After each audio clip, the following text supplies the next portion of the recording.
que tenemos entendido es su trabajo final de grado. em, ha sido parte del trabajo, ha sido presentado ya en diversos congresos internacionales y bajo la tutoría del doctor Diego Stalder, que ya estuvo con nosotros, y del profesor Carlos Sauer, que también está presente y vale la pena mencionarle, ¿verdad? Son solo ellos dos, tengo entendido, ¿verdad? Los tutores de este trabajo. Aprovecho para darle la bienvenida a todos, sean todos bienvenidos a este conversatorio, siéntanse libres de conversar con nuestros exponentes y le doy también la bienvenida al ingeniero Roberto Chávez, que es el vicedecano de la Facultad de Ciencias y Tecnologías. Bienvenido, ingeniero.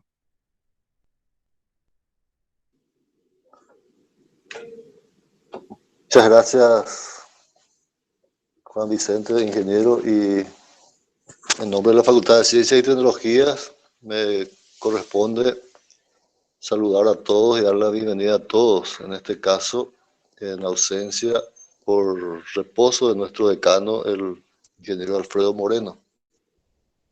Y entonces quiero agradecer antes que nada a todos por la participación en este importantísimo evento y en especial mis saludos a nuestros panelistas, al ingeniero Félix Morales y al ingeniero Matías Verdún.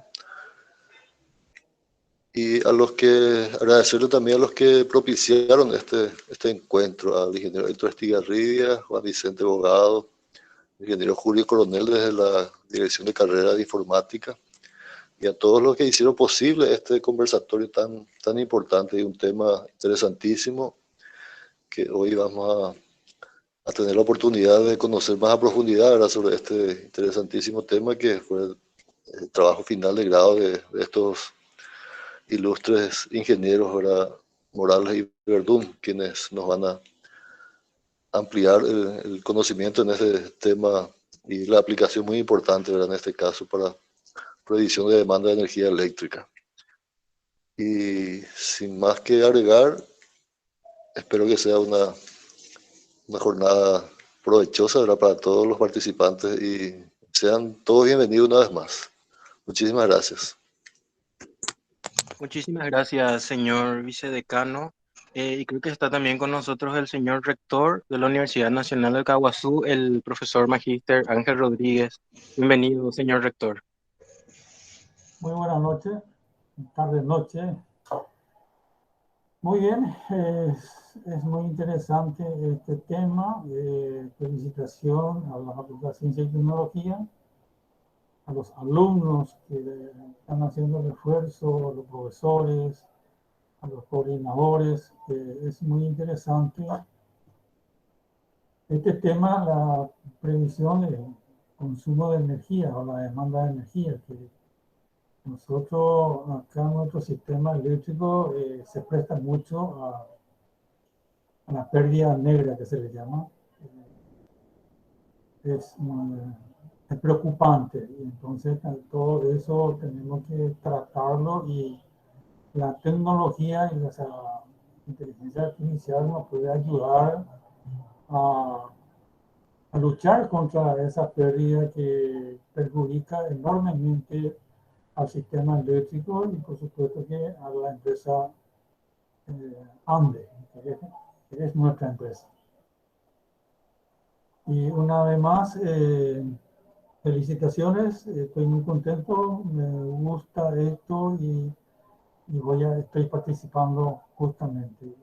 Éxito y saludos para todos. Muchísimas gracias, señor rector. Gracias por su presencia y gracias por apoyar este espacio. Bueno, vamos a dar inicio entonces a nuestro conversatorio con los ingenieros Félix Morales y el ingeniero Matías Verdún.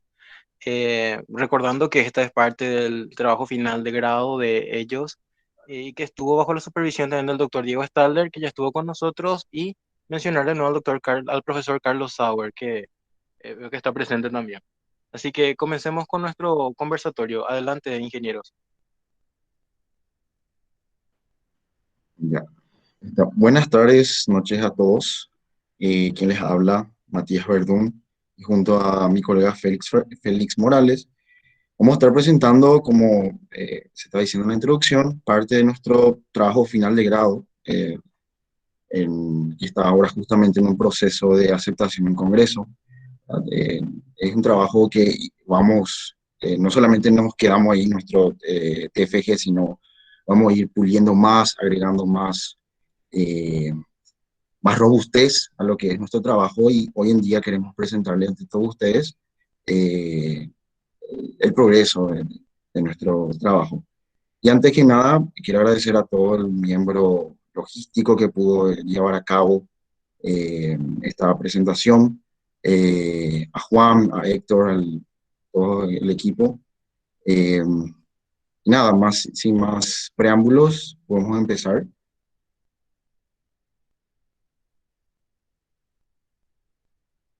Bueno, para ser más ordenado, hemos dividido en categorías todo el contenido, en la cual en el primer ítem vamos a dar una breve introducción para poner en contexto todos los conceptos, las problemáticas, los trabajos relacionados y qué es el sistema interconectado nacional que rige ahora actualmente nuestro país.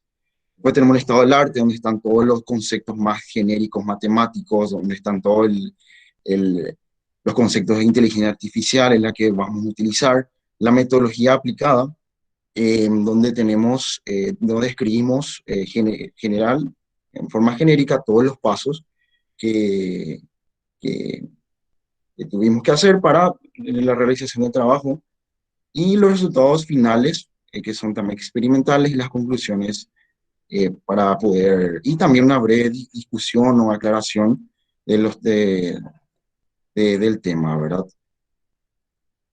Bueno, ahora vamos a iniciar la introducción. O sea, el Sistema Interconectado Nacional, más bien llamado el SIN, desde ahora para ser más ágil, es un sistema eléctrico potencia, ¿sí? Como ven el gráfico en el que está en el centro, sistema eléctrico potencia que está compuesto por un ente de generación, un ente que se encarga de administrar, de supervisar ese flujo de energía, de consumo de energía eléctrica, y un ente del consumo, ¿sí? La propia entidad que va a consumir todo ese sistema eléctrico, en la cual en la generación están compuestos por dos sistemas, llamados subsistema 1 y subsistema 2, en donde, en donde el subsistema 1 está abastecido por la central hidroeléctrica Itaipú Binacional y por la represa propia nacional, la represa Caraí.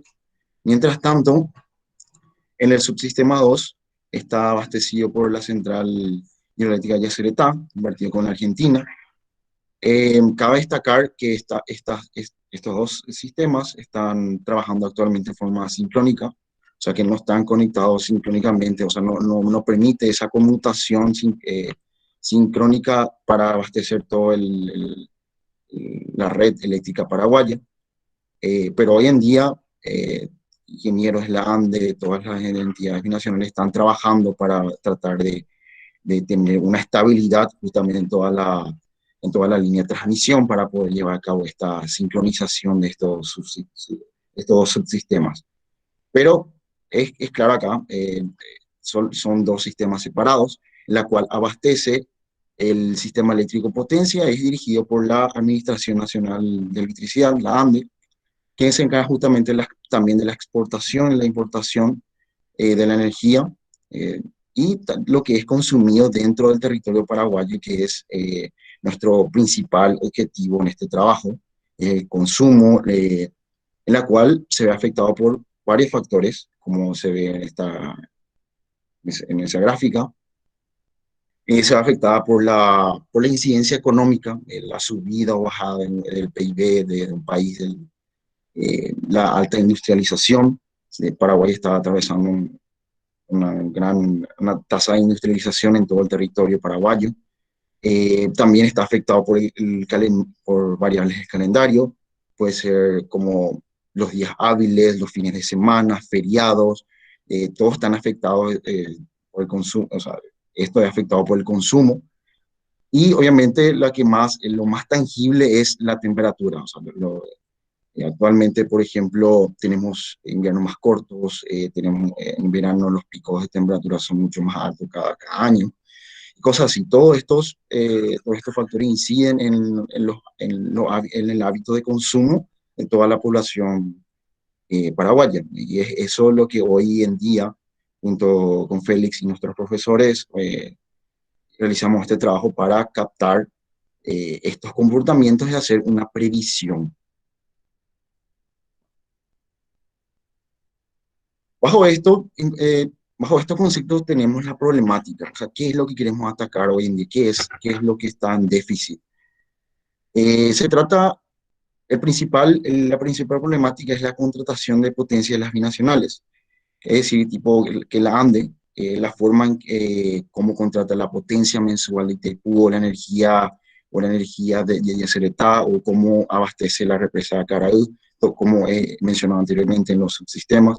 La ANDE es la que se encarga justamente de administrar esas contrataciones y obtener las menores pérdidas económicas posibles. Y es por eso lo que se necesita una programación de consumo más eficiente, más precisa, más real, ¿sí? Y de acá se divide, o sea, tenemos dos circunstancias, en la cual, por ejemplo, si la demanda que se predice al día siguiente o en el mes que viene es muy superior a la real, en tiempo real, puede generar pérdidas económicas por la programación de generación innecesaria. Y en contrapartida, se tiene que si la demanda futura predecida es muy inferior, se da lugar a un mayor coste para el consumidor debido a la necesidad de recurrir a generación de contingencia. Es decir, que la ANDE lo que debe sondear eh, todas estas generaciones provenientes de las binacionales para poder obtener la mayor eficiencia en el consumo, ¿sí? Para no generar pérdidas económicas. Acá podemos ver un gráfico, un chart de curva típica de suministro de la ANDE, en la cual tiene una escala de 24 horas en escala megawatts. La línea roja significa es la potencia que se contrata mensualmente de una entidad, que es la entidad forma mensual. O sea, son rectángulos de potencia que cada año se trazan para cada mes. Sí, o sea, estos 720 que vemos aquí, más o menos, es para este cierto mes. ¿Sí? Después, en verde, tenemos la potencia excedente, que es parte del contrato, en la cual, si que no abastece, tenemos cierta tolerancia para poder utilizar la potencia, pero obviamente tiene cierto valor agregado, cierto valor económico agregado. Luego tenemos la potencia de cesión, que es básicamente ya arrebatar la energía a los países vecinos, o sea, ya sea Brasil, en este caso es Brasil con Itaipú, pero también es análogo con Argentina, ¿no? Entonces, esto es la curva típica de lo que la ANDE está jugando cada día, ¿sí? Eh, Acá, por ejemplo, tenemos los precios, la potencia contratada, tipo es vamos a decir, la potencia más barata que la ANDE contrata, ¿verdad? Si en alguna hora del día, por ejemplo, a ver, para las 19 horas, rebasó totalmente los 700, va en la zona de potencia excedente, que obviamente cuesta un 20% más. En casos, por ejemplo, que el consumo real sobrepase esta potencia excedente, vamos a la zona, a la franja de la potencia de cesión de energía, en la cual cuesta el 120% más, o sea, el 120% de la potencia contratada. Es decir, esto es la tarea que realiza el despacho de cargas del ANDE. Todos los días debe estar jugando, administrando todas las potencias que pueden ser suministradas para el consumo. Eh, Así un ejemplo rápido, para el día siguiente, la ANDE trazó una cierta curva, en la cual para las 18 y 19 horas sobrepasó los límites de potencia contratada, y tiene que ver la disponibilidad otra vez de Itaipú, al SAL, tiene que ver la disponibilidad de las turbinas y el mantenimiento de acuerdo a nivel del salto, etcétera, etcétera. O sea, más o también tiene que sondear lo que es Acaraú, Yacyretá, y todo ese debería congeniar para poder, ¿cómo decirle?, solventar ese déficit de la predicción, ¿verdad?, que se ha trazado para ese día. Es decir, esa es la problemática que se encuentra, o sea, que está presente hoy en día, ¿verdad? En la cual con la aplicación de la inteligencia artificial se puede resolver, pero para eso tipo, hemos explorado en la vasta literatura que hoy en día tenemos. Hemos recurrido a trabajos de autores tanto nacionales como internacionales, y de acuerdo a métodos que se utilizan para este tipo de trabajo, que es la previsión de la demanda eléctrica. Por ejemplo, tenemos a Jiménez, entre otros, en el 2016, un autor español, un trabajo español, en la cual ha creado un modelo de predicción, pero con métodos estadísticos, la cual utilizó una autorregresión de media móvil integrada, mejor conocido como ARIMA, para estimar la proyección al día siguiente. Tenemos también a Kuster y Tripathi en el 2017 y 2014. Por ejemplo, presentaron modelos de predicción de consumo eléctrico con técnicas de machine learning, de aprendizaje de máquina o aprendizaje automático, en la cual se tiene, eh, se tiene, por ejemplo, un árbol de regresión, máquinas de soporte virtual, diversas técnicas de machine learning que obviamente dan un resultado bastante decente, bastante exactos. Después tenemos, por ejemplo, a Cabezón en el 2016 y a Boftic en el 2018, tanto español como francés, en la cual realizaron un modelo de predicción con redes neuronales artificiales. O sea, utilizaron el aprendizaje profundo, la deep learning, como se conoce, para realizar esta predicción. Estos son todos, es un resumen así de los trabajos de los autores internacionales. Después tenemos a autores nacionales como Parra en el 2015, que realizó un modelo de demanda eléctrica a corto plazo de una sola estación, ¿sí?, utilizando redes neuronales eh, artificiales, una red estándar. Después tenemos a Benítez en el 2014, que ha hecho un modelo para el suministro energético de la central hidroeléctrica de Itaipú. En ese caso, él había hecho una predicción de la generación. Nosotros nos enfocamos más en la demanda, el consumo.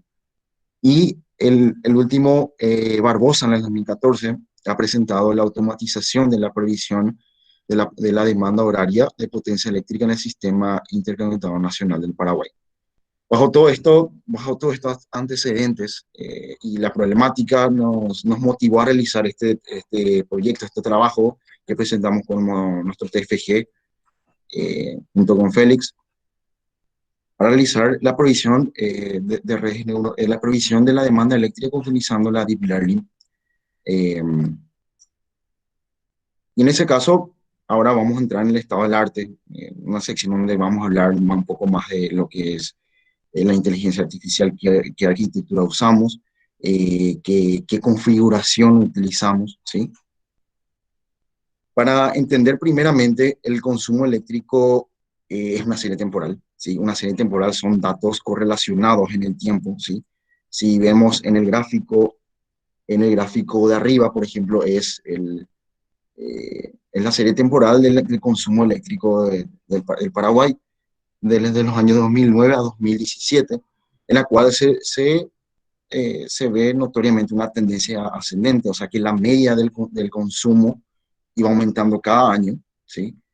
También se tiene un componente cíclico, una cierta estacionalidad, y bajo todas esas componentes que hacen posible la serie temporal del consumo eléctrico, pudimos dividir, o sea, hicimos una agrupación de esos datos en forma mensual, trimestral, diario y en forma anual, sí.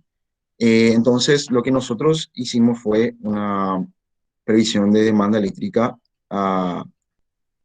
en forma horaria, o sea, a corto plazo. O sea, el modelo va a estar, va a sacar una previsión para las 24 horas del día siguiente.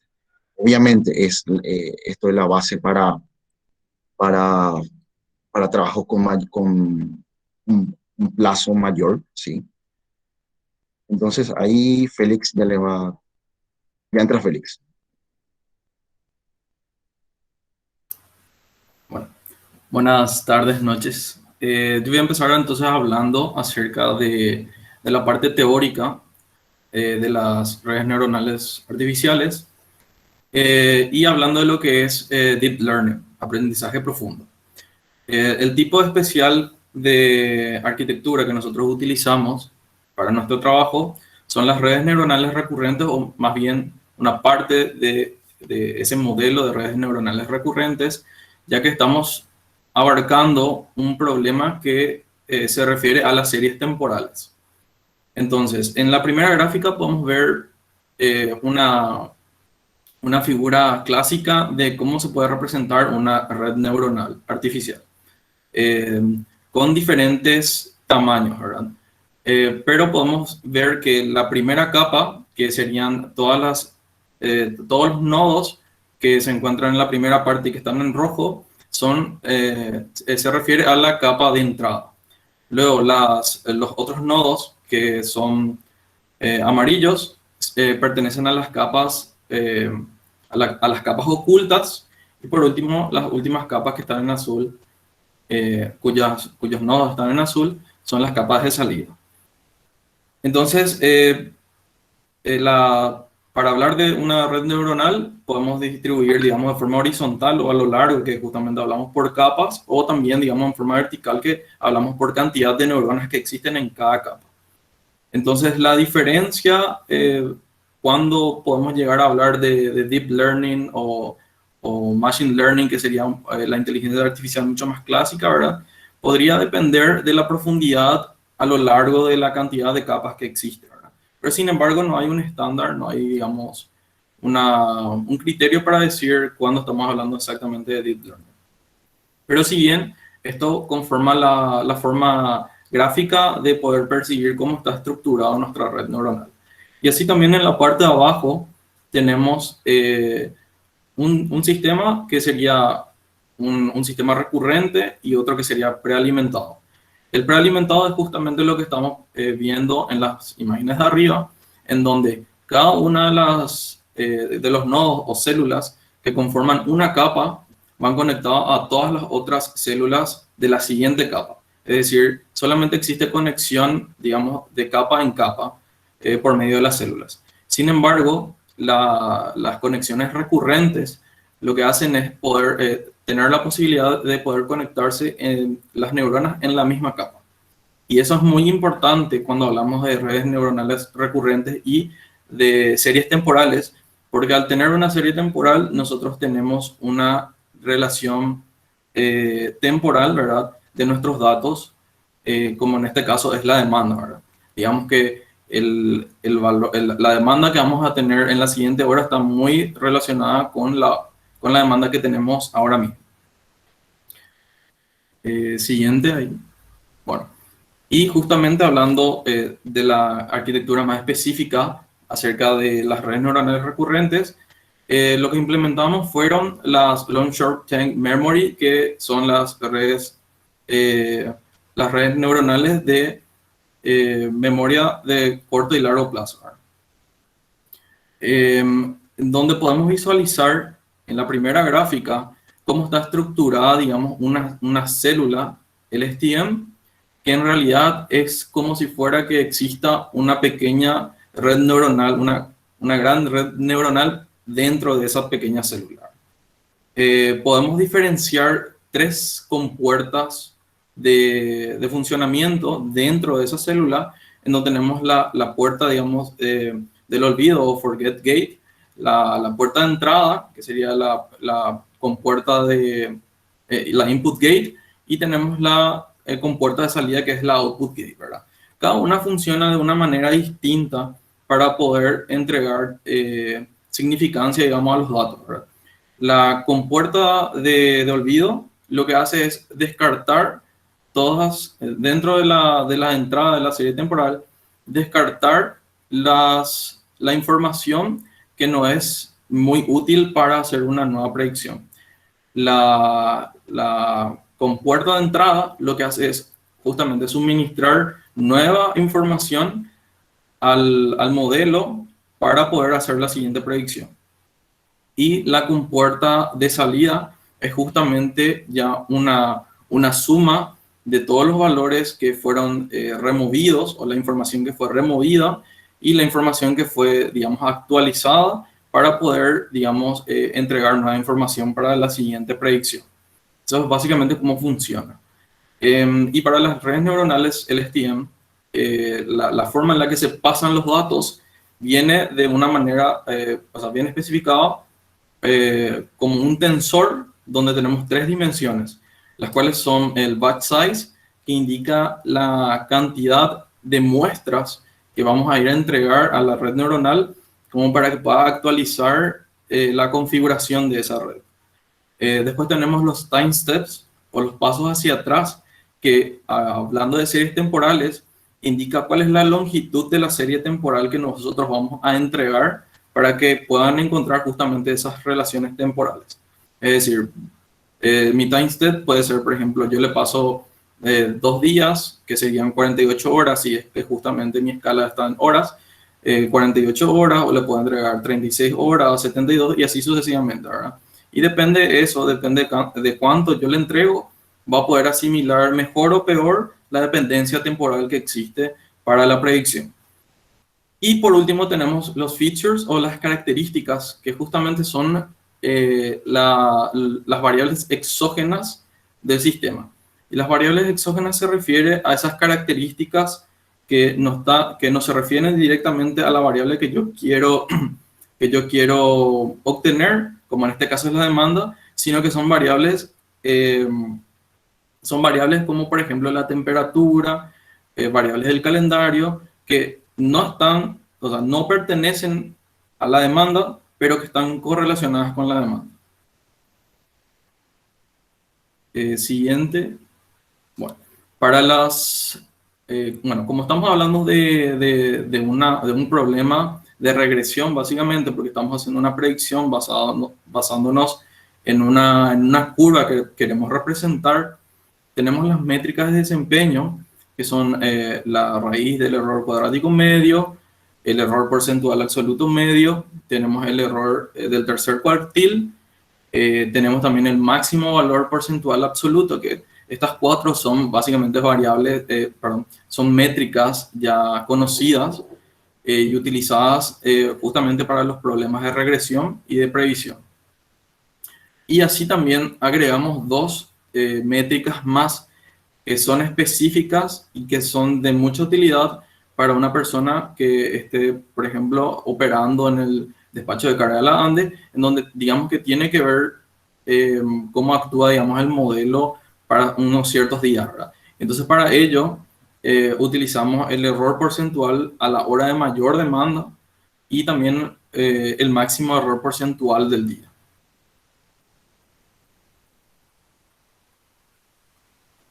Ahora vamos a estar viendo entonces la metodología, cómo fuimos aplicando todos los datos, y iniciamos entonces con la preparación de los datos. Primeramente, para lo que es la demanda en sí, los datos fueron extraídos de la ANDE,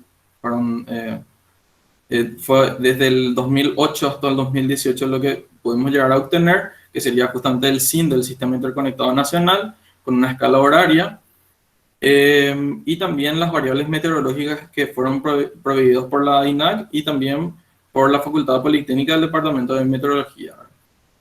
También en escala horaria con la misma, digamos, longitud de datos, ¿verdad? Desde el 2008 hasta el 2018. De estas variables meteorológicas, que corresponden a 11 ciudades, que abarca todo el Paraguay, obtuvimos la temperatura del aire, la temperatura seca del aire, también la humedad relativa y la velocidad del viento. Y con estos valores, además, pudimos obtener una temperatura aparente o la sensación térmica, ¿verdad?, cuya fórmula está dada por Steadman. Y así también consideramos otra temperatura, que sería la temperatura ponderada, que es justamente una ponderación de los valores de las temperaturas dependiendo de cada estación en donde se recabó el dato y teniendo en cuenta la población de esos lugares.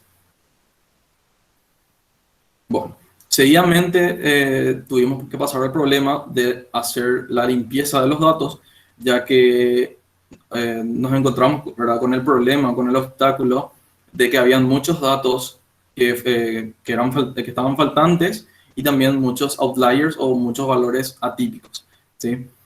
Como se puede visualizar en la primera imagen, tenemos nuestra serie temporal y donde se pueden ver los puntos en naranja que indican valores que son valores atípicos que podría haberse visto, digamos, por una carga mal de datos o por algún problema en la configuración para la adquisición de esos datos o algún otro problema. Entonces, lo que tuvimos que hacer primero para poder entrenar la red neuronal fue poder seleccionar todos estos valores y luego corregirlos, como se puede ver en la siguiente imagen, ¿verdad?, en donde la curva que está en naranja, ¿verdad?, indica los valores en bruto, lo que obtuvimos, y lo que está en azul son los valores ya corregidos.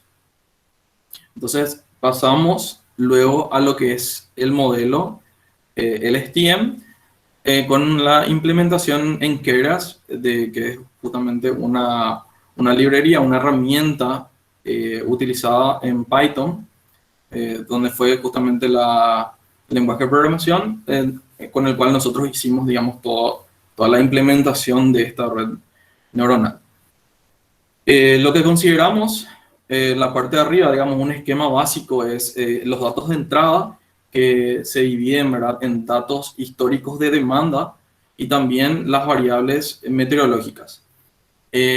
Así también, para la capa LSTM, que sería bueno, la entrada, digamos, de los datos, tenemos que considerar, ¿verdad?, un número de celdas, el tamaño del vector oculto, que voy a explicar mejor también qué es eso, y la función de activación, que es el arreglo. Y después, para las capas ocultas, consideramos, ¿verdad?, variar el número de capas, el número de neuronas por cada capa, y consideramos en todas la función de activación ReLU también. Y por último, la capa de salida es una salida lineal que tiene una ventana de predicción de 24 horas. Entonces, en la parte de abajo se puede ver un esquema, ¿verdad?, mucho mejor de cómo está representada la arquitectura que consideramos.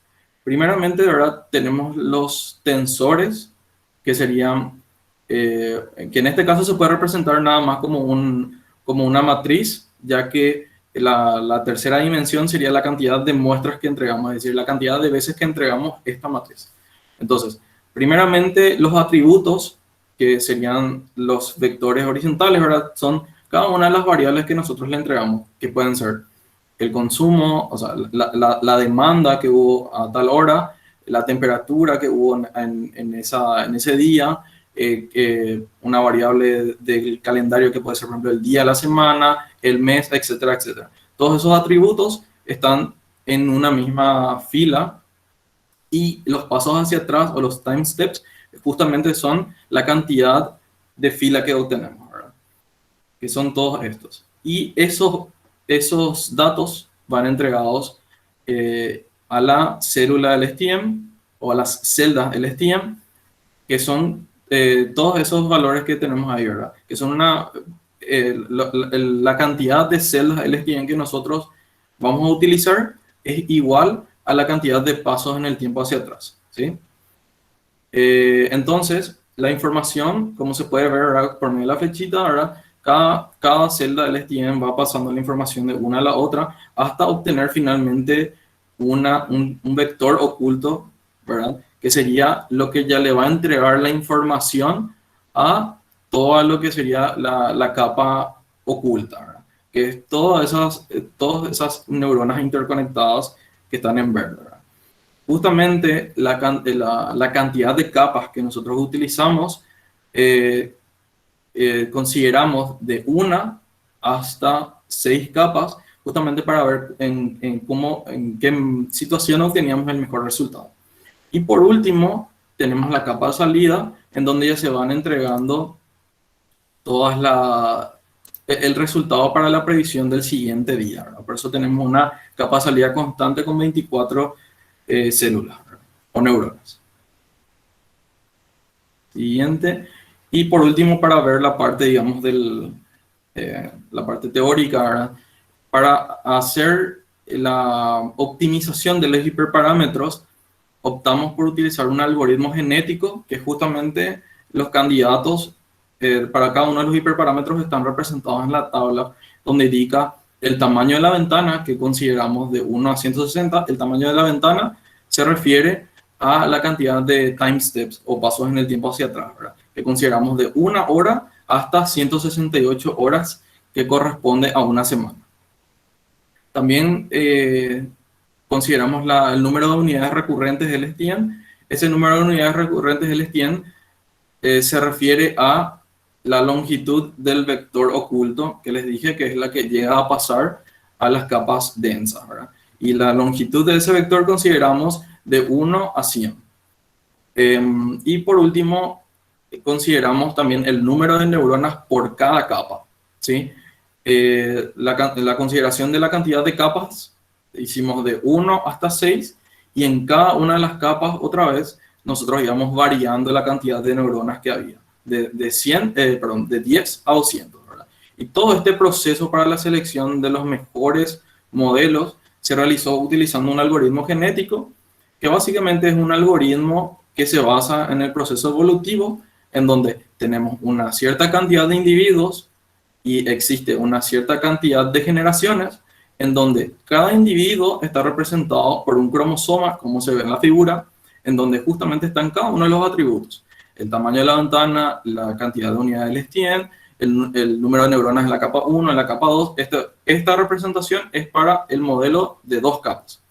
Para cada uno de los 6 modelos, o sea, para el modelo de una capa oculta, 2 capas ocultas, 3 hasta 6, hubieron entonces 6 algoritmos genéticos para cada uno de esos modelos. Entonces, esta era la representación para la de 2 capas, y se tuvo en cuenta entonces cada gen, ¿sí? Cada gen representa entonces una propiedad, y el cromosoma es el individuo, y utilizando el algoritmo genético lo que hicimos fue hacer que haya un paso evolutivo hasta obtener, digamos, el mejor individuo o la mejor representación de los parámetros.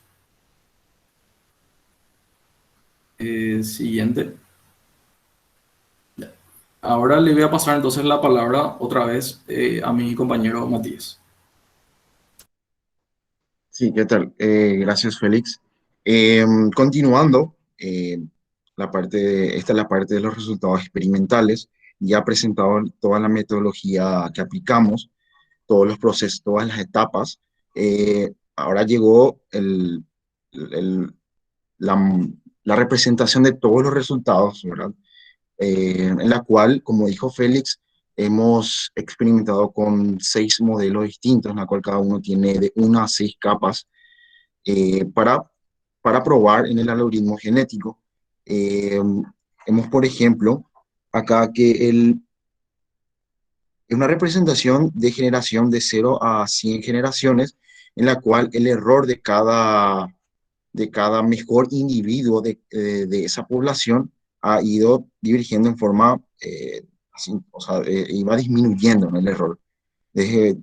Pasaron varias generaciones y hemos tenido que, a simple vista, tipo el modelo 6, el modelo 4, es más o menos las que tienen menor errores, pero tenemos que notar aquí también que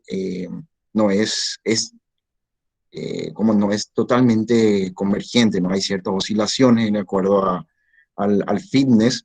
Al fitness sería la representación numérica, el score de cada individuo mejor en esa población, ¿no? de acuerdo a los 6 modelos, como acá podemos observar.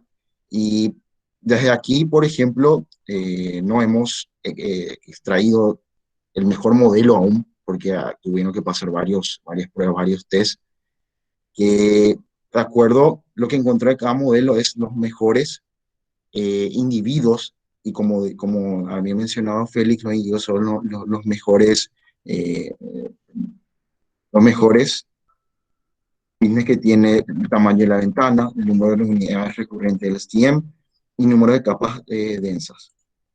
Es decir, para cada modelo ha arrojado, cuando barrió todas las generaciones, ha arrojado el mejor valor, ¿sí? El mejor valor, en el cual ha producido un menor error a lo largo de las generaciones, como se nota acá.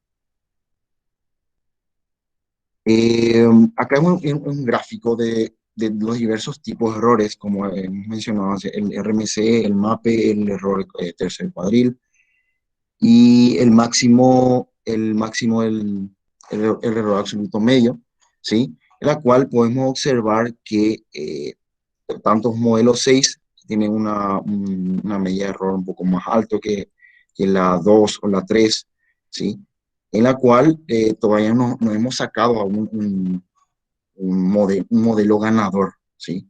Es decir, va a ir pasando por varios testeos hasta sacar el mejor modelo más representativo para los patrones para la previsión. Pero hemos concluido, antes de esto hemos concluido que el modelo 1, ¿sí? A partir de ahora va a ser el que tiene mejor representatividad de los patrones de comportamiento. Y a partir de ahí, modelo 1 se refiere al modelo que tiene una capa, ¿sí? Una capa densa, en la cual tiene la mayor representatividad posible de los patrones del consumo eléctrico. Luego, hemos decidido jugar con las diversas variables meteorológicas disponibles, como es la temperatura bruta sí de Asunción, solamente de Asunción, porque hemos recopilado las temperaturas, o sea, todas las variables de 11 puntos distintos del país, los más alejados posible, tanto el norte, sur, este, oeste. Por eso tuvimos ahí en la temperatura ponderada, ¿sí? La temperatura ponderada es básicamente darle un factor multiplicativo a cada temperatura de acuerdo a la población, de acuerdo al consumo también.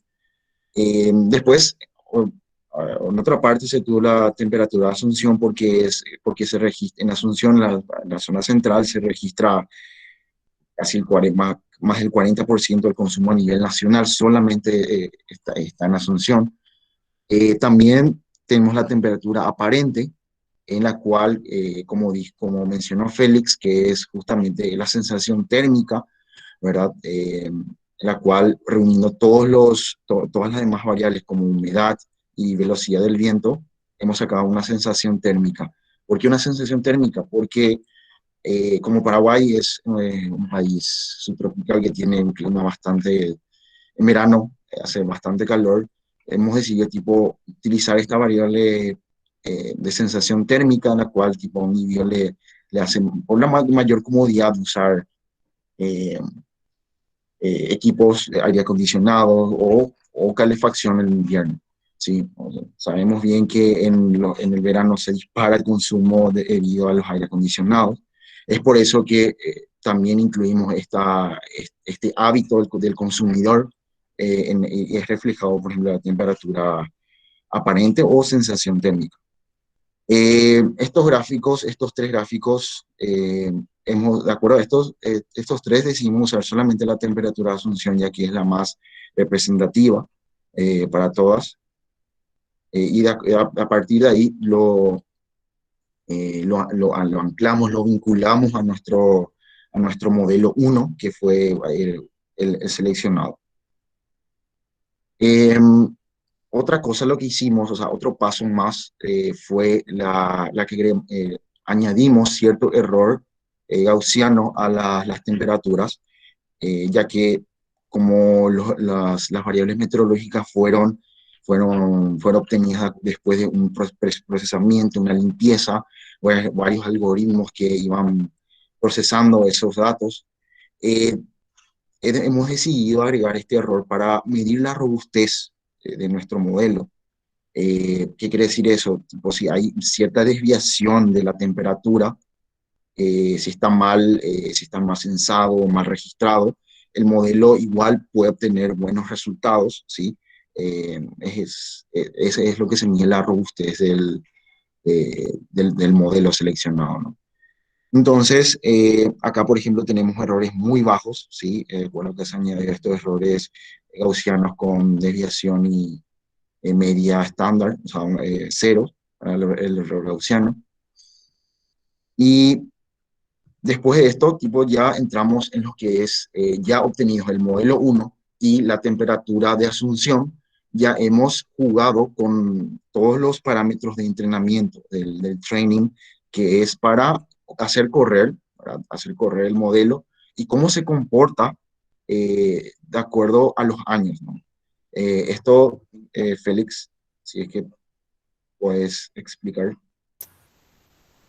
Ok, perfecto. Entonces, para tener en cuenta cuántos años, digamos, tengo que tomar para poder entrenar la red, ya que una vez que se entrena una red neuronal artificial, nosotros tenemos que dividir los datos en los datos de entrenamiento y los datos de validación o los datos de prueba. Entonces, teniendo en cuenta que todos los estudios se realizaron en base a un conjunto de datos de prueba del 2017, es decir, todo el año 2017 fue nuestro conjunto para poder probar si es que el modelo funcionaba bien o cuáles eran los errores que obtenía nuestro modelo. Entonces, lo que hicimos fue para el conjunto de entrenamiento, fuimos variando la cantidad de años que tomábamos, siempre comenzando desde el 2016. Entonces, si es que vemos la gráfica, pero comenzando, digamos, de la derecha para la izquierda, lo que hicimos es, por ejemplo, tomar solamente el 2015 y el 2016, solamente ese conjunto de datos de entrenamiento para poder evaluar en el 2017. Luego tomamos desde el 2014 al 2017, se entrenó y se obtuvieron los resultados con el de 2017. Y así sucesivamente fuimos agrandando la ventana de entrenamiento o la cantidad de años que entregábamos a la red para poder entrenar y así ver cuál es la cantidad de datos más óptima para poder entrenar nuestra red, ¿verdad? Entonces vimos que a partir de 2011 ya se tiene digamos, que se estabiliza mucho mejor, ¿verdad? Los resultados cuando hacemos el test en nuestro conjunto de prueba. Y sin embargo, ¿verdad? Podemos mejorar un poco más si nos vamos hasta el 2009, pero ya considerando 2010-2011, es decir, teniendo en cuenta 6 o 7 años hacia atrás, ya podemos obtener unos resultados muy buenos. Y por último, acá tenemos los resultados ya más visibles, ¿verdad? De la predicción de la demanda, en donde están separados, ¿verdad? Por cada uno de los días, que va desde el 10 de noviembre de 2017 al 20 de noviembre de 2017. Como les dije, ¿verdad? La predicción se da a lo largo de todo un día, desde las 0 horas del día siguiente hasta las 23 horas. Y se hace a partir de las 23 horas del día anterior. Es decir, que 24 horas, todas esas 24 horas nosotros hacemos la predicción. No es una hora no es hora por hora durante todo el día. Entonces, está marcado, ¿verdad? Por cada uno de los días y podemos ver entonces donde la demanda real está indicada por la figura en azul y la predicción que hicimos con el modelo es la que está indicada por medio de la figura en naranja. Entonces se puede representar, ver algunos errores en donde para poder ajustar más o menos se ve, ¿verdad? Que en los picos de demanda es donde es mucho más importante, digamos, tener una buena predicción que en cualquier otro momento del día y también así en los picos, eh, pero digamos en los valles, ¿verdad? Donde también suelen haber ciertas diferencias. Pero sin embargo, en general, existe una muy buena predicción. Y teniendo en cuenta justamente los dos valores, eh, las dos métricas que tuvimos en cuenta, en consideración, para poder visualizar mejor cómo está representada, digamos, la predicción de nuestro modelo, tuvimos en cuenta entonces el error porcentual en la hora de mayor consumo y el máximo error porcentual del día. Entonces, en la primera gráfica están también representados, es un histograma de los errores, pero donde también están representados los percentiles 5 y 95, percentil 10 y 90 y el percentil 30-70 para obtener, para visualizarse mejor cómo está distribuida, cómo están distribuidos los errores de la predicción, ¿verdad? Y podemos ver que en la primera figura que eh, entre el percentil 30 y 70, ¿verdad? Existe una mayor cantidad de errores, pero que todos están, ¿verdad?, alrededor del cero. Es decir, que la mayor cantidad de datos que podemos producir tienen un error que es aproximadamente cero o que, digamos, están más representados en ese valor, ¿verdad? Y lo mismo si miramos el percentil 10 y 90, ¿verdad? Vemos también que todos los errores, digamos, varían prácticamente entre -5 y 5 y tenemos básicamente casi todos los datos acumulados en esa parte, ¿verdad? Eh, y así también, ¿verdad? En el máximo error porcentual podemos ver, estos son los mayores errores que existen en un día dado, ¿verdad?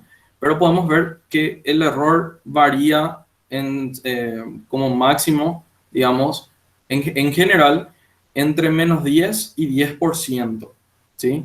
Teniendo en cuenta también, por ejemplo, los percentiles 10 y 90, ¿verdad? Entonces, lo que podemos concluir con esto es que a pesar de que existan errores muy grandes, digamos, muy elevados, eh, como también se indica, ¿verdad? Que hay, digamos, ciertos puntos atípicos, ¿verdad? Como serían el -40% y el 30%, la mayor cantidad de esos errores eh, están reunidos, digamos, alrededor del cero, ¿sí? O entre -10 y 10, con lo cual los máximos errores representan al final unos errores muy bajos en comparación con los mayores errores posibles que pueda haber.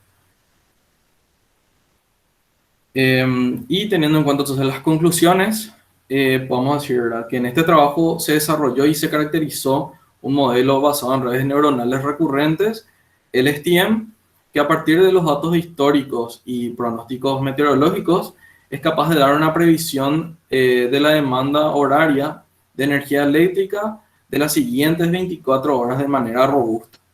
El modelo puede ser utilizado para anticiparse a picos en los sistemas de generación y transmisión, para identificar anomalías de consumo y también para optimizar los costos de generación. No obstante, es importante y es necesario también realizar más experimentos para mejorar la predicción, justamente cuando se da el caso de días feriados o donde hay días con cambios abruptos de temperatura o, digamos, algo similar a eso, ¿verdad?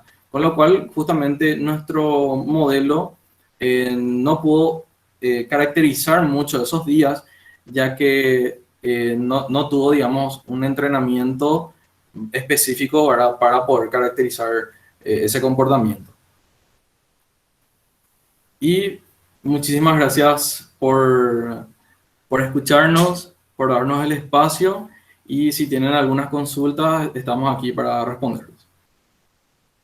Muchísimas gracias a los ingenieros Félix Morales y Matías Verdún. Realmente espectacular. Este es el tipo de trabajo y de ponencia que uno esperaría en una conferencia internacional, así que estamos muy contentos con tenerles aquí, ¿verdad? Em, para los que estamos en el Meet estamos como 60 y tienen una manito que es levantar la mano. Si quieren hacer una pregunta así a viva voz, yo creo que lo que correspondería es levantar la mano para para darles espacio. Y en el Facebook Live tenemos una docena más de espectadores y si quieren dejar sus comentarios ahí también. Eh, yo quiero empezar con las preguntas. Habían dicho que tienen datos desde el año 2008 hasta el 2018, o sea, son 10 años de datos. ¿Son necesarios 10 años para hacer correr este modelo? Por ejemplo, para el día de hoy, el 2021, necesitamos datos del 2011. 11 son 10 años, ¿sí? Ya. Perdón. Sí, te voy a derivar la diapositiva en la que se puede visualizar justamente esta, por ejemplo, la que explicó Félix, ¿sí? No sé Sí. si quieres... Ahí Sí, está. respondiendo justamente a esa pregunta, justamente hicimos esta prueba, este análisis para ver cuánto sería la cantidad de años con lo cual se tiene que entrenar la red neuronal para tener los mejores resultados, ¿verdad? Siempre comenzando, como dije, o sea, siempre teniendo en cuenta que el 2017 es nuestro conjunto de prueba y nuestro conjunto de entrenamiento va desde el 2016 hasta el año que indica acá, ¿verdad? Entonces, por eso, la cantidad, digamos, de datos que más nos conviene o con lo cual ya se puede obtener buenos resultados son de 6 a 7 años aproximadamente. Es decir, no hace falta tener 10 años de datos, sino que con 6 7 ya podemos obtener los resultados más óptimos. Sin embargo, se puede llegar a entrenar con menos años, pero los resultados no van a ser tan buenos como entrenando con 6 o con 7. Entiendo. Ahora, una pregunta muy importante. Sí. ¿Cómo consiguieron los datos de la ANDE? ¿Solicitaron o cómo tuvieron acceso a esos datos tan importantes? No sé si es de la ANDE o del Sistema Interconectado Nacional o si son parte de un mismo conjunto. Sí.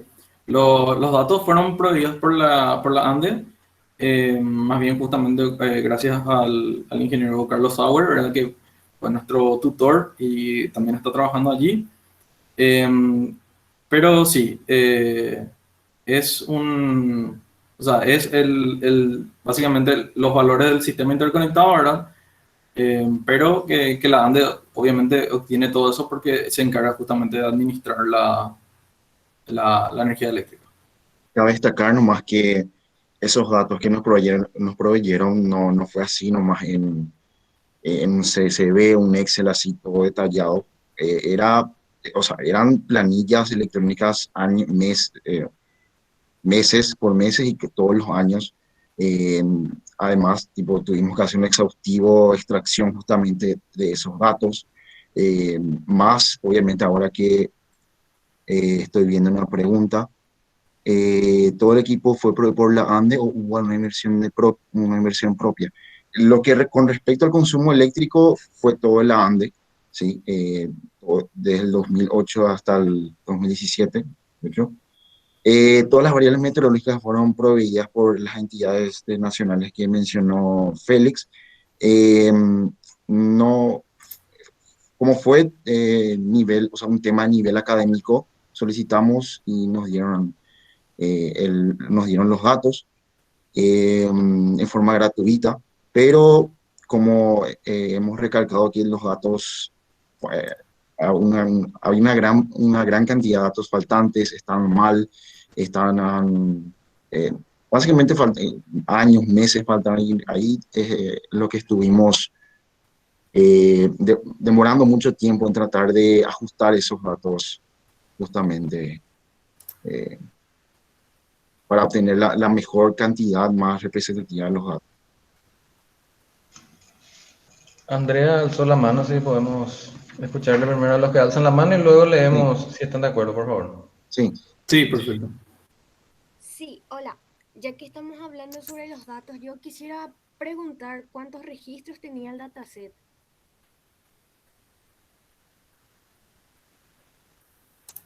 Ya. El dataset constaba de justamente, a ver, debe ser un aproximado en realidad, pero serían 5, serían aproximadamente 87.600 datos, que representaría justamente la demanda la demanda a escala horaria, ¿verdad? De 10 años. Y así también, de la misma manera, los datos de las variables meteorológicas y de las variables, sí, de las variables meteorológicas, ¿verdad? Que justamente está representado por la temperatura, la humedad y la velocidad del viento.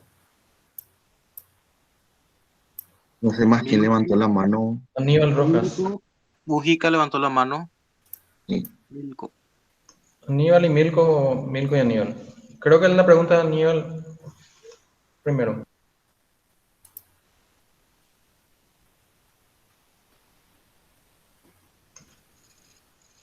Aníbal, ¿está ahí? Milko, entonces. Adelante, Milko. Sí, gracias, Inge. Eh, ¿Qué les motivó a trabajar en este tema o cómo pudieron llegar a encontrar esta problemática? Bueno, en realidad fue justamente porque hicimos nuestra pasantía en la ANDE junto con el ingeniero Carlos Sauer. Entonces él fue el que nos propuso, digamos, tomar este tema, ¿verdad? Fue la iniciativa justamente para nuestro trabajo final de grado. Y básicamente fue eso. Y a partir de ahí realmente que nos interesó mucho porque también aparte de esta problemática nos propuso otras, pero decidimos tomar esto y a partir de ahora, bueno, seguimos todavía trabajando en todo lo que se refiere a predicción de energía eléctrica o eh, a caracterización, por ejemplo, de toda la red eléctrica, ¿verdad? Para agregar lo que está diciendo Félix y contestando la pregunta de Vanina en el chat, en ingeniería mecatrónica sí tuvimos la materia de inteligencia artificial justamente impartida por el doctor Diego Stalder. Eh, Nos enseñaron, o sea, nos enseñó básicamente todas las ramas, los modelos que se puede utilizar, todas las arquitecturas, la de la deep learning, desde una simple regresión lineal hasta una red convolucional para procesar imágenes. Los conocimientos adquiridos fueron suficientes para hacer esta tesis.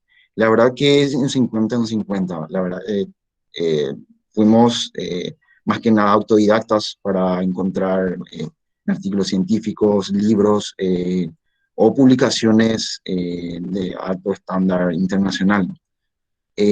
Nada, solamente y más. Estadística y probabilidad fue también una materia, así que nos ayudó bastante para la realización del trabajo. Y eso contestando la pregunta de Vanina en el chat.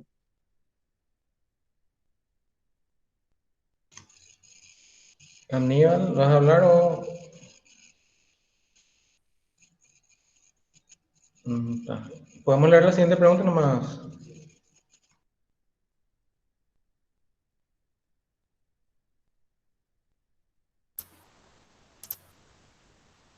Tenemos la pregunta de Jesús. A ver, Jesús.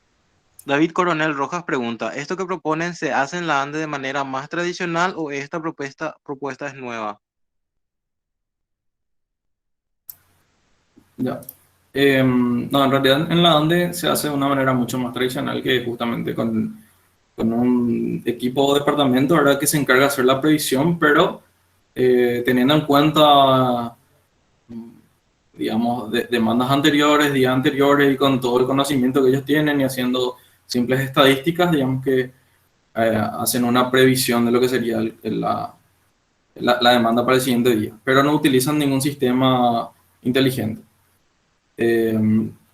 Este trabajo, ¿verdad? O sea, es uno de los trabajos, ¿verdad? Que se propuso, así como justamente estábamos viendo en la literatura, que hubo otros trabajos anteriores también que tenían una propuesta acerca de la predicción de demanda. Y ahora mismo yo tengo entendido que existen otros trabajos que también se están realizando para la misma problemática. Pero en la ANDE no se implementa ningún sistema de inteligencia artificial ni nada. Antes de seguir con las preguntas, yo quiero meter aquí mi pregunta. En, en la ANDE se han realizado llamados para sistemas que utilicen inteligencia artificial. No sé si ustedes están en conocimiento de eso. Los sistemas de inteligencia artificial que ellos quieren implementar, ¿tienen que ver con esta problemática que ustedes están presentando o no saben sobre eso?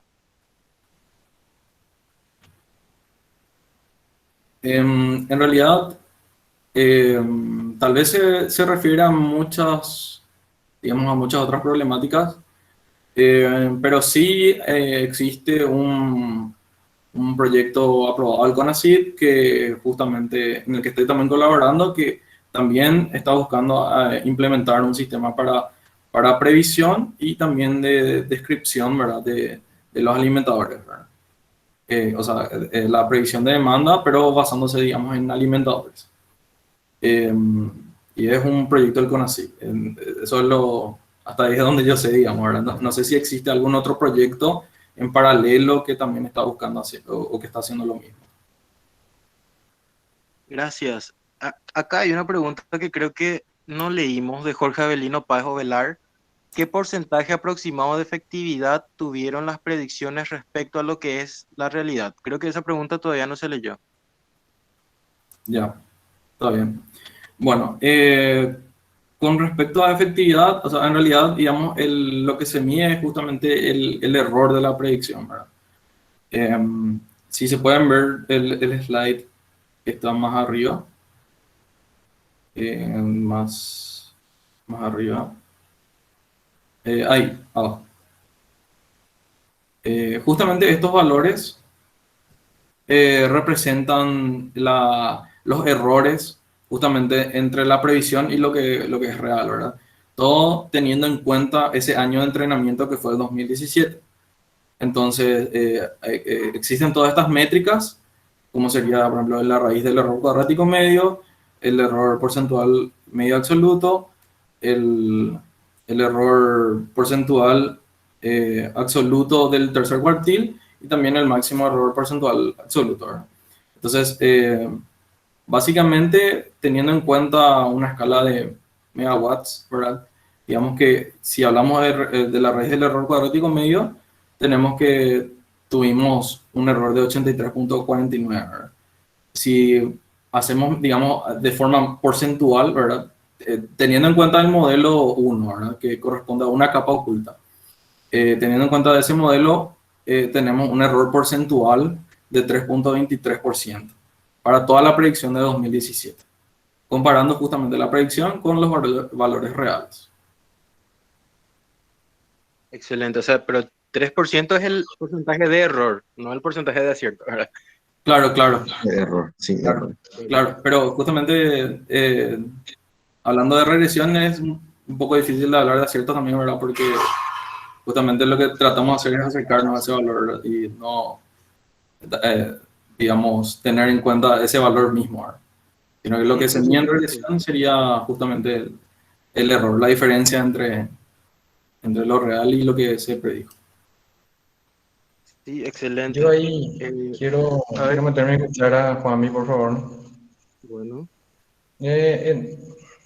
Bueno, dos preguntas tengo. Primero que nada, en ese gráfico que he visto, donde están las curvas. El anterior o el siguiente serían. Sí, ¿Dónde están? Ese, ¿qué pasa? Ese.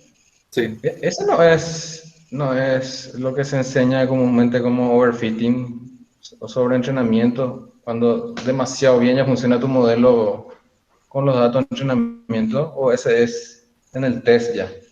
Sí, ya en el test. Justamente cuando ocurre overfitting, digamos que caracteriza muchísimo, digamos, esos valores que hay en el entrenamiento.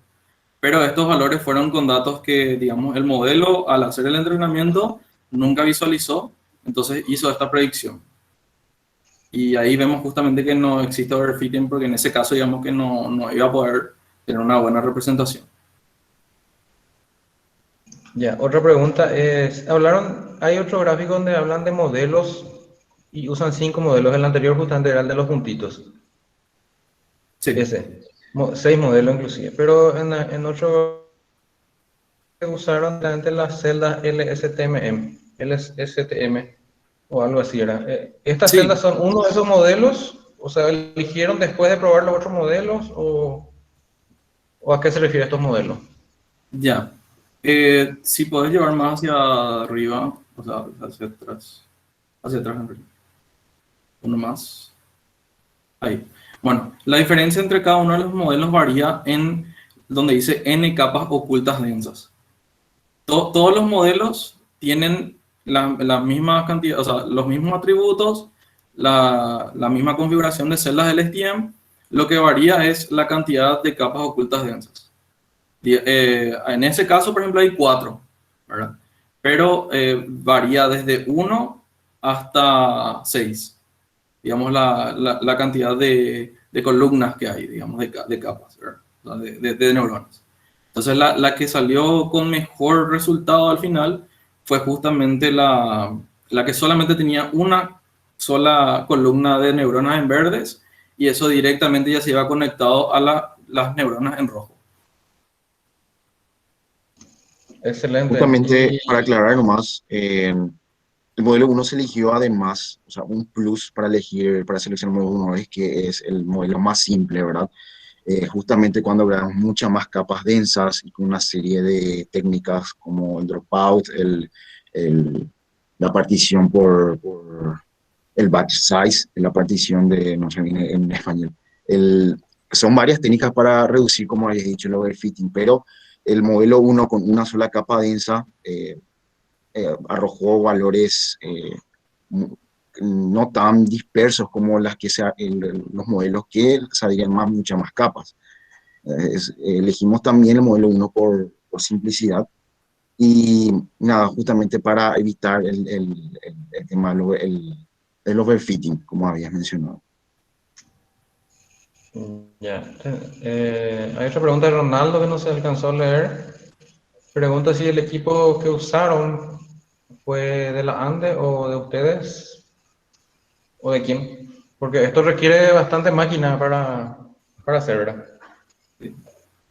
Sí, realmente bueno, lo que se necesita, digamos, y es un poco costoso para entrenar es una tarjeta gráfica, ¿verdad? Donde generalmente las redes neuronales se entrenan, ¿verdad?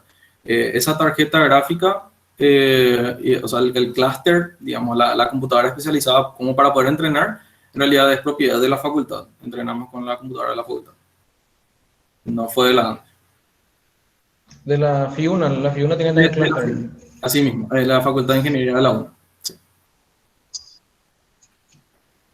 Porque el FP1 también tenía un clúster bien Sí, denso, bien pesado. sí. También fue una opción que nos proveyó el ingeniero Diego Staller. Pero llegamos a conseguir ahí en la Facultad de Ingeniería, entonces utilizamos nada más eso. Excelente. Hay otra pregunta de Liz Mabel y después Sí, de de Liz, Aníbal. Liz, ¿quién elaboró la parte de series ¿quién temporales? elaboró? Sí, la verdad que nosotros, como había dicho, la ANDE solamente nos entregó planillas con datos sueltos de cada mes, o sea, eran planillas electrónicas de cada mes, de todas las horas, y lo que nosotros tuvimos que hacer, la parte más ardua, fue justamente extraer todos esos datos en bruto y coleccionar, ¿verdad? Todos los puntos en un rígido dataset, o sea, en una base de datos, y armar ahí nuestro dataset. No, la serie temporal la construimos nosotros, no es la facilidad, por ejemplo, hoy en día de bajar internet ya todas en columnas CSV o en planilla en Excel. Tuvimos que construirla nosotros mismos. Si no me equivoco, esa parte de la serie es en el preproceso de datos, ¿verdad? Así mismo, es condicionar todos los datos, estudiarle bien a la serie temporal, la estacionalidad, cómo es la tendencia, y luego de ahí meterle a esa caja negra, que es el modelo del STM, ¿sí? Y ahí saca el output, que es la predicción a 24. Y hacer esa parte de las series temporales nomás ya no le va. No era Sí, suficiente como para una tesis. Para una tesis. Ujú. Sí, la verdad, en la tesis también hemos implementado técnicas de abordaje, por ejemplo, estadísticos, ARIMA, tenemos la serie temporal y hicimos, o sea, probamos un benchmark, probamos con nuestro modelo de STM, ¿sí? La serie temporal, una regresión media de móvil media, y nada, se puede estimar, pero no salieron, o sea, no fueron resultados eficientes como la del modelo implementado. Una cosa también para agregar ¿Y acerca de cómo eso es que, sí, que justamente nosotros optamos por aplicar un método estadístico para la detección de las anomalías, porque justamente así como decís, podría ser muy bien un tema de tesis, ya que existen otros métodos más, o sea, otros métodos mejores que también están basados en redes neuronales artificiales para poder detectar esas anomalías de manera más efectiva y con, digamos, menos falsos positivos, ¿verdad? Porque muchos de los valores que nosotros detectamos pueden ser que realmente no sean una anomalía, pero de la misma forma descartamos y al final podemos eh, corregir, ¿verdad? Justamente en esa gráfica se puede llegar a ver eh, donde están más o menos en la primera parte, o sea, en la gráfica de la derecha, se puede ver una diferencia entre la curva original y la curva corregida, donde posiblemente no haya sido un outlier, un valor atípico, pero se corrigió de igual forma. Sin embargo, las otras dos que sí se pueden visualizar mejor, que están, digamos, más o menos en la mitad de la gráfica y casi al final, sí se ven que son dos valores que se distancian mucho de lo que es la demanda. Yes. Ustedes ¿Y qué habían, hicieron con... Perdón, no sé si alguien iba a hablar. yo Con los nomás era, valores después voy a nulos, hacer mi pregunta. ¿sí? Y con los valores nulos, Félix y Matías, ¿qué hicieron? Dijeron que tenían muchos valores nulos. ¿Cómo Sí, trataron eso? ¿Le pusieron cero, ya. sin Lo, valor o algo así? sí, lo que hicimos fue justamente como, eh, bueno, había muchos valores nulos, pero no tampoco tantos. Entonces la técnica que aplicamos fue considerar valores de igual a uno, o sea que son valores que son muy bajos respecto a lo que se esperaría de demanda, porque justamente la demanda varía, digamos, entre 800 megawatts a 3000 megawatts. Entonces lo que hicimos fue introducir valores anómalos, por ejemplo, un valor 1 de un megawatt que corresponde ya a un valor anómalo, y aplicar el método para que pueda detectar esos valores y pueda descartarlos después. Y hay una pregunta de Aníbal, justamente yo quería hacer, pero está muy bien, se me adelantó Aníbal. Dice, ¿cuántos registros tenían? O sea, ya respondieron. ¿Cómo dividieron? Dice, sería la pregunta, ¿verdad? Entrenamiento, validación y prueba. ¿Solo cuántas que usaron para cada división? Ya. Sí, utilizamos, sí, hicimos la partición de entrenamiento, validación y prueba. Em, para el algoritmo genético, en realidad no utilizamos la parte de prueba, ya que justamente era para ajustar los datos. Hicimos una partición de 75-25, ya que corresponde, digamos, a un valor intermedio, a lo que generalmente se suele utilizar de 70-30 o 80-20. Luego, para la parte de los entrenamientos posteriores, eh, sí se llegó a tomar en cuenta solamente la parte de test en como el 2017 y el año que quedaba, digamos, lo que era para el conjunto de prueba, se hizo la partición de entrenamiento-validación con una partición de 70-30. Es decir, en ese caso, digamos, la parte de entrenamiento y prueba no seguía, digamos, una, una separación que siempre era la misma, porque lo que nosotros hacíamos era justamente mantener 2017 como prueba y ir aumentando la cantidad de años. Entonces ahí se iba modificando cada vez que aumentábamos la relación de entrenamiento-prueba, ¿verdad? Pero dentro del conjunto de entrenamiento sí hicimos esa partición de entrenamiento-validación con una proporción de 70-30.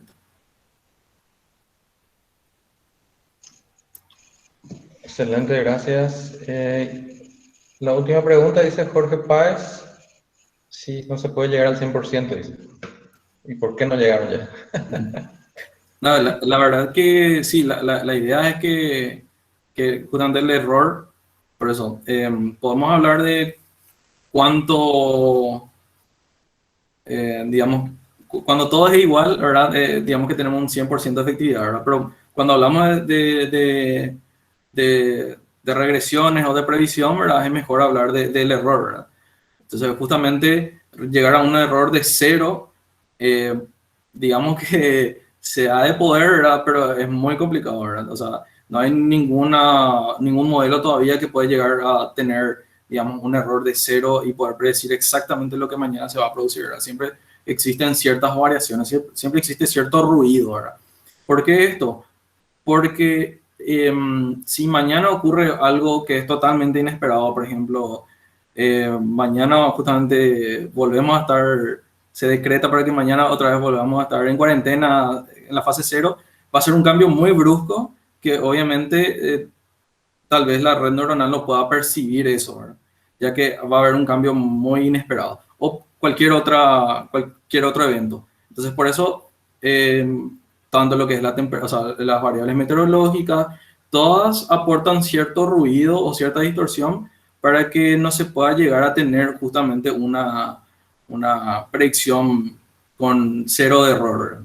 Entonces es muy difícil, ¿verdad? Pero la idea es poder estudiar más, entender justamente, por ejemplo, la naturaleza de esos errores y estudiar esos errores como para que se pueda disminuir mucho más el error. Esa es justamente la idea, ¿verdad? Más adelante. Claro, eso se puede aportar para futuros trabajos en la que el objetivo es disminuir cada vez más el error, agregando ciertas otras variables, como unas variables socioeconómicas, como le dijo Félix, pandemia, cesan todas las actividades económicas, o también el índice de industrialización del Paraguay, cuántas empresas van creciendo, van consumiendo cada vez más energía, o feriados, o sea, los feriados móviles, cómo se comporta en 3 días antes o 3 días después de ese feriado móvil, cosas así. Es un extenso camino más a seguir para tratar de, no sé, no creo llegar al 0% como dice el compañero, pero el objetivo siempre es disminuir el error, siempre, para obtener mejor resultado. Juanmi. Yo tengo 2 preguntas más. En la parte que hablan de las variables exógenas, las variables exógenas son todas de temperatura, ¿verdad? O sea, son atmosféricas. ¿Cómo llegaron a por qué usan esas variables primero y cómo llegaron a esas variables que son temperatura, sensación atmosférica y por qué no, por ejemplo, humedad? ¿Cómo fue ese proceso? Ya. Nos basamos también en la literatura para poder adquirir, digamos, esas variables. Em, Realmente descartamos digamos, utilizar precisamente solamente temperatura, solamente humedad y variable del tiempo debido a la poca correlación que existía con la demanda. Pero sin embargo, lo que sí utilizamos fue al poder calcular la temperatura aparente o la sensación térmica, en donde sí conlleva indirectamente, o sea, conlleva, digamos, al poder calcular esa temperatura, la humedad y la velocidad del viento. Entonces, digamos que al final sí utilizamos, pero no por separado, sino que justamente le incluimos para calcular esa temperatura. Solo tirar en el piso, igual que calzones sucios. Ingeniero Pedro, tu micrófono o tu tele. Y agregando también las variables exógenas, también dentro de las variables exógenas también están incluidas las variables del calendario, como justamente son por ejemplo, qué mes del año es cuando hacemos la predicción, el año, el día de la semana, etc. Gracias. Y la pregunta que llega a ser, visto que ya se hizo en el Facebook, dice, a ver, espérame un rato. Ahí. Dice, pregunta Rodrigo Rivero, ¿cuál es la razón de ponderar la sensación térmica con la población? Ya.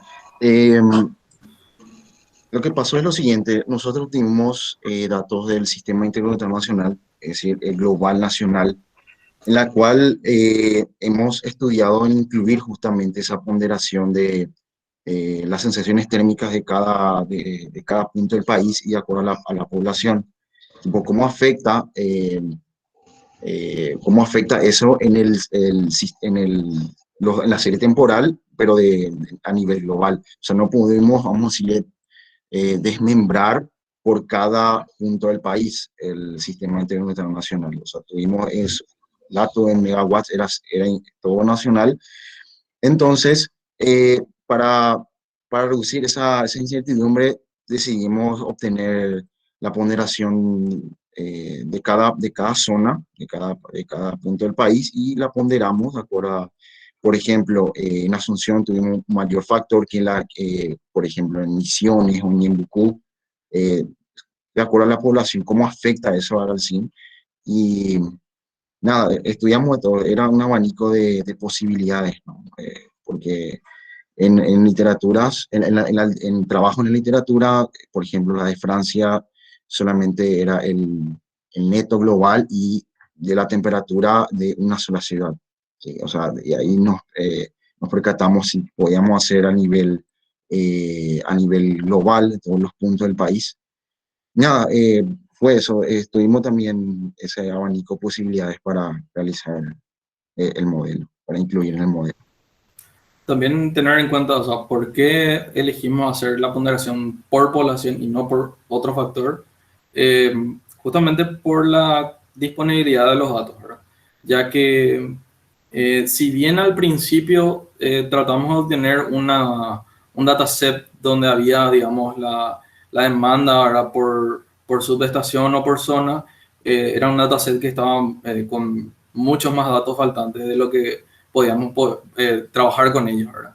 Entonces, con eso no pudimos obtener esa información y también buscar, digamos, en otras entidades o buscar la manera de poder conseguir esos datos, iba a ser también ya un trabajo que no va a durar más otra vez. Entonces, por la simplicidad, digamos, de tener ya las temperaturas que sí podemos obtener por 11 estaciones y teniendo en cuenta que la densidad poblacional, que también es algo que se puede conseguir fácilmente, digamos, esa información, decidimos hacer esa ponderación de acuerdo a la densidad poblacional. Muchísimas gracias. Creo que ya no tenemos más preguntas. Yo quiero cerrar con una pregunta. ¿Cuánto tiempo les costó hacer este estudio? Es un estudio muy detallado, no es una simple aplicación de inteligencia artificial a un problema. Se nota que el estudio es muy detallado. ¿Cuánto tiempo les llevó desde que empezaron a trabajar con los datos?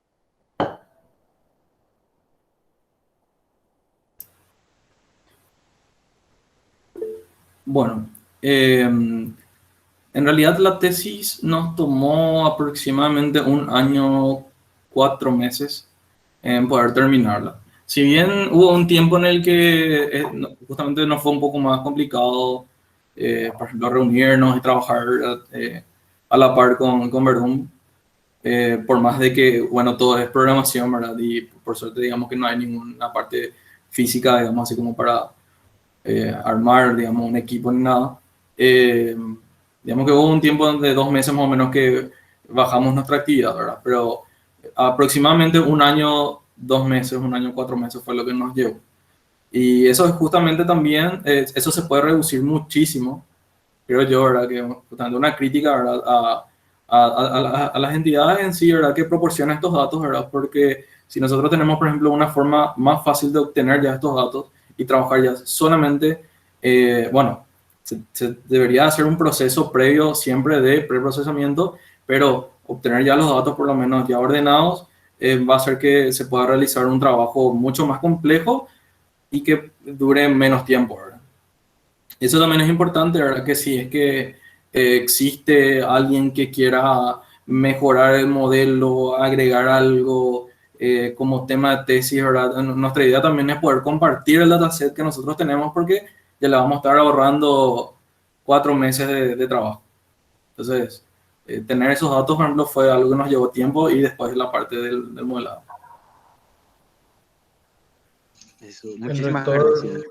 Correcto. Y acá dice Héctor que el rector tiene una pregunta, así que vamos a escucharle. Sí, adelante. Sí, buenas noches, ¿verdad? Yo soy jubilado de la ANDE y también hice un trabajo de justamente de pérdidas, recuperación y pérdida y recuperación en líneas rurales. Lo más difícil conseguir en la ANDE es datos fidedignos. Es un dolor de cabeza. Ustedes en este trabajo visitaron, hay un departamento de estudio eléctrico. Visitaron, hablaron con eso y también otra cosa, visitaron los departamentos donde se originan estos datos. Porque es un trabajo excelente lo que estoy viendo y se podría esto optimizar, pero acercarnos prácticamente al 95% tranquilamente, pero resulta ser que la ANDE no tiene nada sistematizado. A puño, se anota a puño en planilla. Entonces, pero mi pregunta concreta es, ¿estudiaron de tal estudio de planificación, estudios eléctricos? También está el departamento de carga. ¿Cómo ustedes trataron esos datos que ellos les pasan? Ya, perfecto.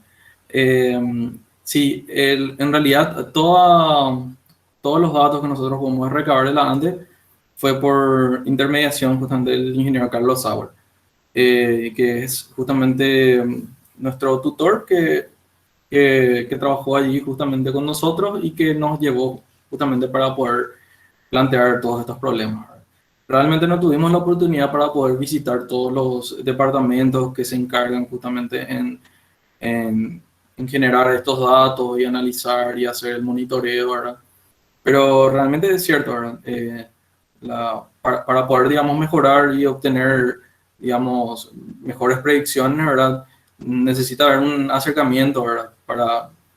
Digamos, las personas que están realizando estos trabajos y para la gente que está trabajando allá en la...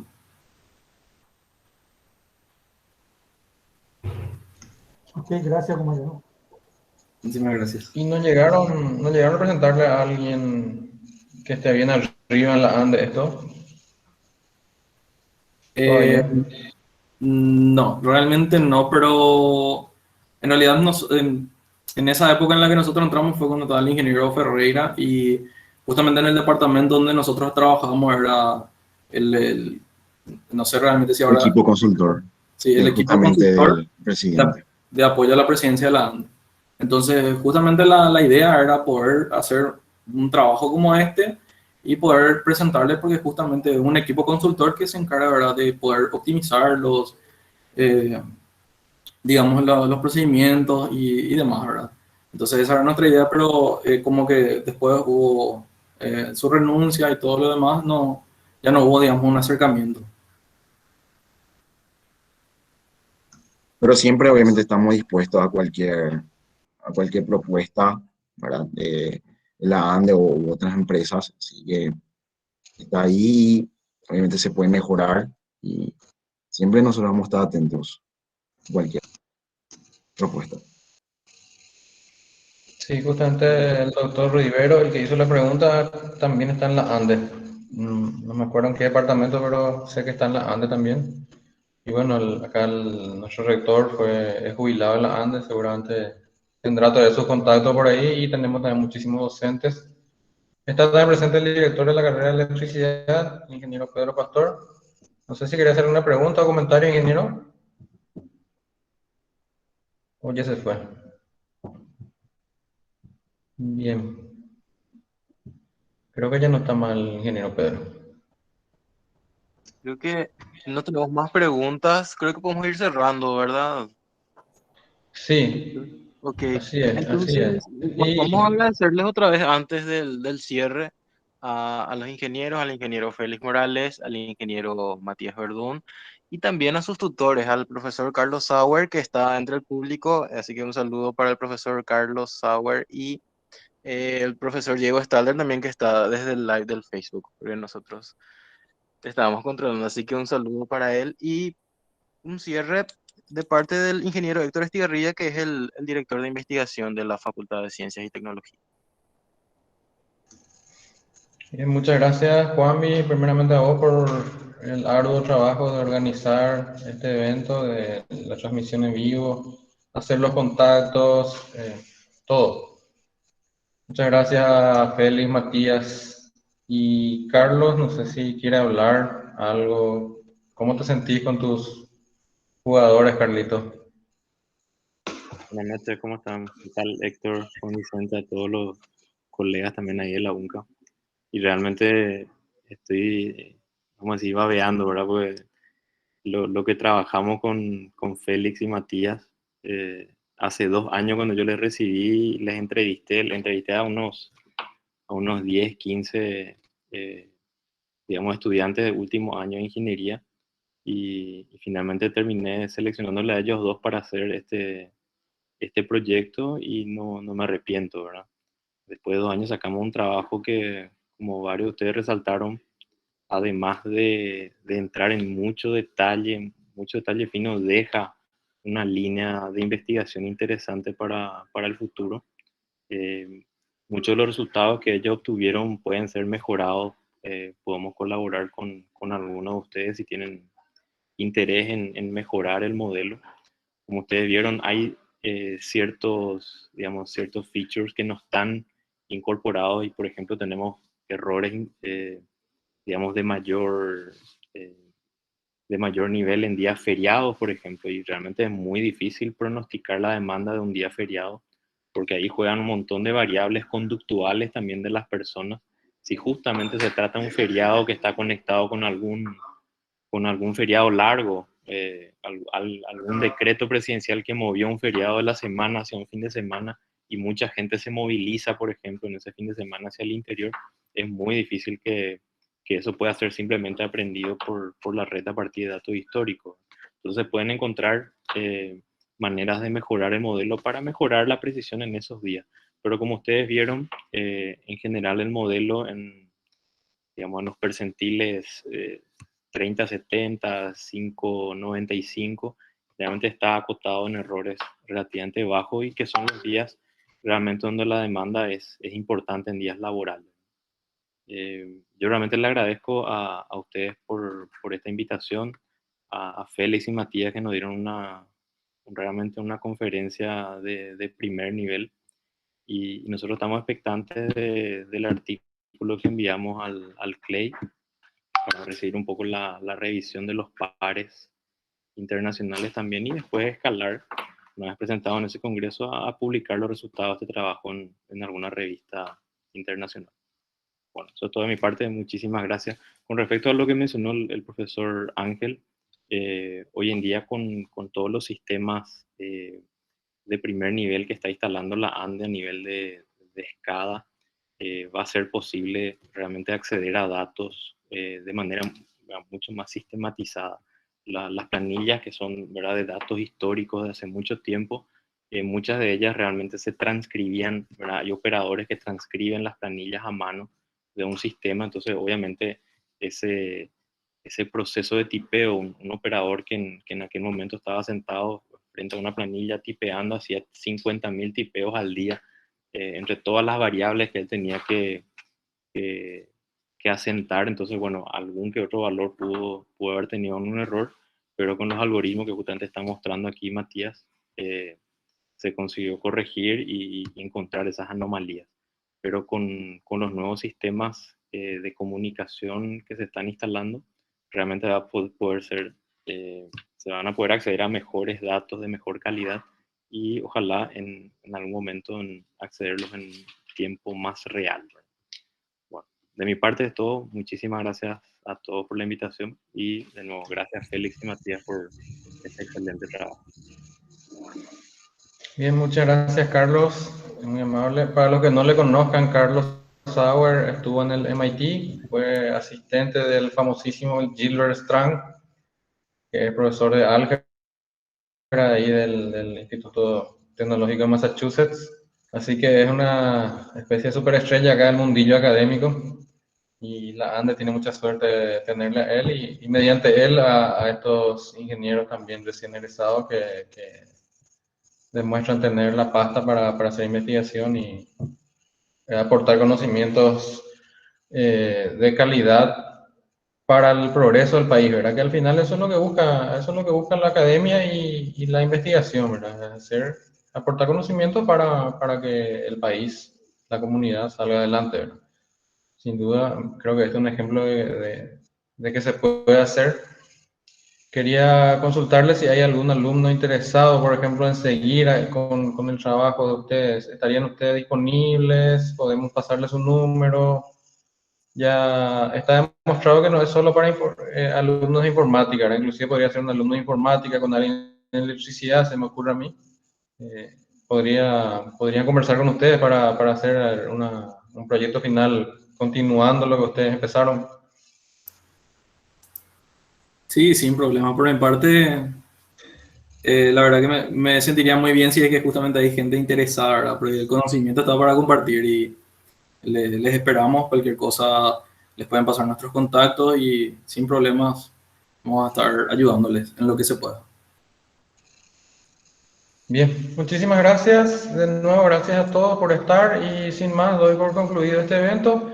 Hay un certificado digital que les será entregado como agradecimiento, ¿verdad? Hasta ahí lo que podemos darle por ahora, ¿verdad? Y cuando se abran las restricciones, cuando se levanten, podemos invitar a algún asado también, ¿verdad? Hasta ahí yo me comprometo. Después ahí está el rector, está el vicedecano, ¿verdad? Podemos ver qué otra cosa ofrecerle, ¿verdad? Pero por el momento, certificado y asado. Muchas Ahí ya gracias. dice, se va a ir el asado. Muchísimas gracias a todos por asistir, todos los alumnos, docentes y público en general. Muchísimas gracias por estar en este evento de la Facultad de Ciencias y Tecnologías. Y que tengan muy buenas noches y a cuidarse mucho. Que gane Paraguay. Chao, chao, buenas noches. Buenas noches, muchísimas gracias. Hasta luego, muchas gracias. Muchas gracias a todos. Buenas noches.